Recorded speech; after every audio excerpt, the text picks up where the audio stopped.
Enerji kilometre sabahta. Boyu 1,65 cm. 18 yaşta.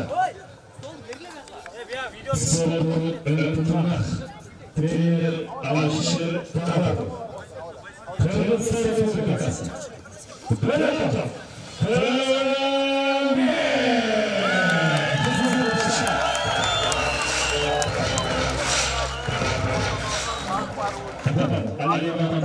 Enerji kilometre sabahta. Boyu 1,65 cm.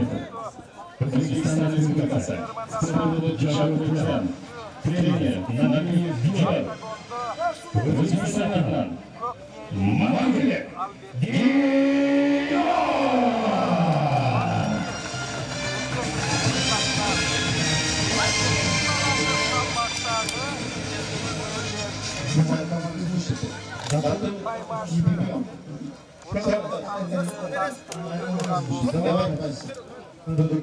Pankration boyunca spor görevli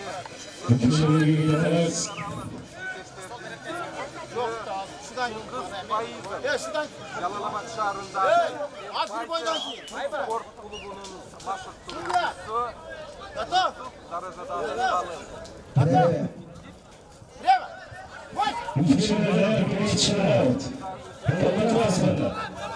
Derecesiz vuruş boyunca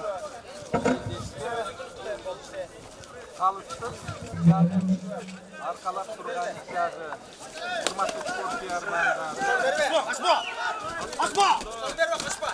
Karmaş!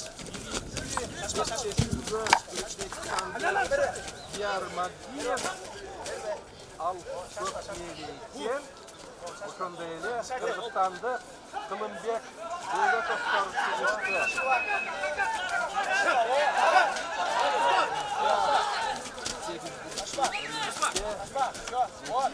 Kaçın! Çimket! Çimket atakana! Çap! Diyor ya! Şuna diyor! Şuna gelin şuna! Diyor! Diyor! Çıkamaz! Hop çıkartma! Yaxşı! Yaxşı! Yaxşı! Yaxşı! Kucaklaşma! Kucaklaşma! Diyor! Şuna gelin şuna! Diyor! Diyor! Dur! Diyor! Dur! Diyor! Dur!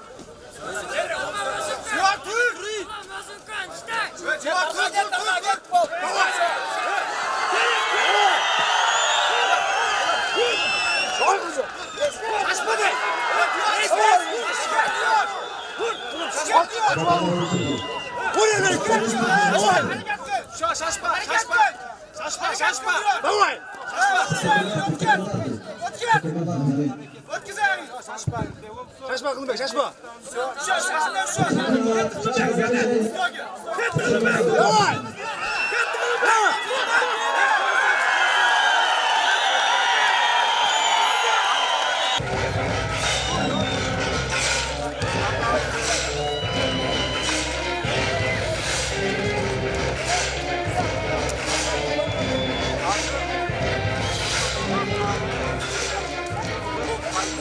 Adaletsizliği ikinci alanında Kırgızistan'ın Kırgızistan'ın Muşi Döner